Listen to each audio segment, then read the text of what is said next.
Electricity powers our entire world. But here's the thing, it's completely invisible. You can't actually see electrons moving through a wire. So how do we as engineers have any idea what's going on inside a circuit? Well, let's dive into how we turn that invisible force into concrete, measurable data. Think about that for a second. It's a really fundamental problem, isn't it?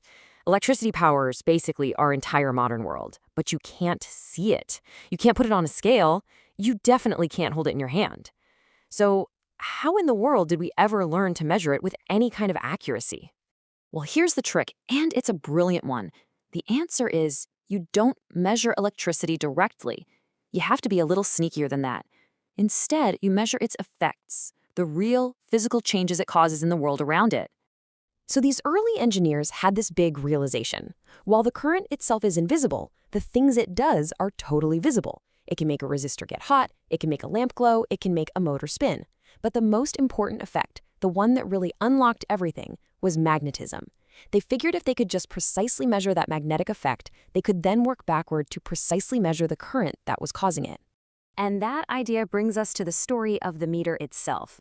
It's this awesome journey of innovation that literally starts with the tiny twitch of a compass needle and ends up with a masterpiece of mechanical and magnetic precision. So our story kicks off way back in 1820. A guy named Hans Christian Ørsted noticed something weird. A compass needle would jump whenever he ran an electric current through a nearby wire. That was it, the first real connection between electricity and magnetism. But, those first instruments, called galvanometers, they were pretty weak and super unreliable. The real game changer came in the late 1800s, thanks to Jacques-Ursijn d'Arsenval, who completely rethought the whole design. And you really can't overstate what a huge leap this was. Instead of relying on the Earth's ridiculously weak magnetic field, d'Arsenval's idea was to use a strong, stable, permanent magnet and then put the moving part, the coil, right inside it.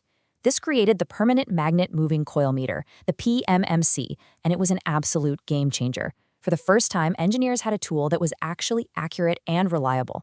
Okay, what's so cool about this is how these simple parts come together to make such a precise machine.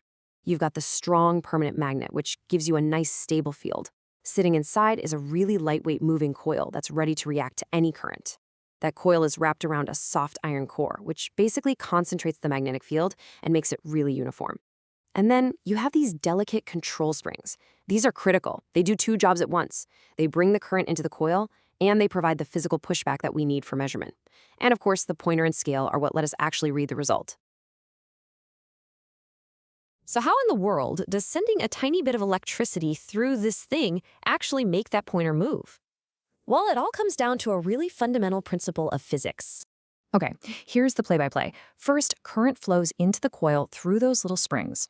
That current generates its own little magnetic field around the coil. So now you've got two magnetic fields, the coils and the big permanent magnets, and they start pushing against each other. This push creates a twisting force, what we call torque, that makes the coil want to rotate. As it rotates, it winds up the control springs and they start to push back. And here's the key. The pointer stops moving at the exact spot where the magnetic twisting force is in perfect balance with the spring's mechanical pushback. There's a fantastic real-world analogy to help this click. Just imagine the magnetic force is like a person pushing on a heavy, spring-loaded door. The spring is our control spring, always trying to pull the door shut. The harder that person pushes, which is like having more current flow, the further the door swings open. So by measuring exactly how far the door opened, you know precisely how hard the person was pushing. It's a perfect balancing act. Now, one of the most beautiful things about this whole device is its perfectly even linear scale. And that's no accident. It's a direct result of the physics, which we can prove with some pretty elegant math. First up, we've got the force that pushes the pointer away from zero. We call this the deflecting torque, or TD. It's just a product of a few things. N is the number of turns in the coil, B is the strength of the magnet, I is the current we're trying to measure, and A is the area of the coil.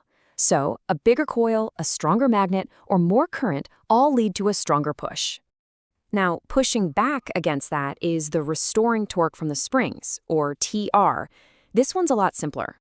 It's just K, which is the stiffness of the spring, multiplied by theta, the angle the pointer has moved. Makes sense, right? The more you twist a spring, the harder it's going to push back. So just like with that spring-loaded door, the pointer stops moving when these two forces are perfectly balanced. That means we can set the deflecting torque equal to the restoring torque. The magnetic push equals the spring's push back. Simple as that. And this right here, this is the core engineering insight.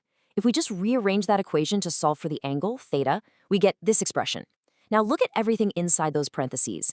The number of turns, the magnet strength, the coil's area, the spring stiffness, all of those things are fixed when the meter is built at the factory. They're physical constants. So, because all of that is just one constant number, it means the angle of deflection, theta, is directly proportional to the current, I. Double the current, and you get exactly double the deflection. And that is why the scale is so beautifully linear and easy to read. Okay, so that's the pure theory. But now let's step into the practical world of engineering, which, as you know, is always about making trade-offs. Let's say you want to build a super sensitive meter, one that can measure incredibly tiny currents. Well, looking at our equation, you could increase N, the number of turns in the coil, but that's going to make the coil heavier and add more resistance. Okay, so maybe you use a stronger magnet, B. Well, that's going to make the meter bulkier and more expensive. All right, how about using a weaker spring, K? You could, but then the whole thing becomes incredibly fragile and will jump around with the slightest vibration. See? There's no free lunch in engineering. Every single design choice is a compromise.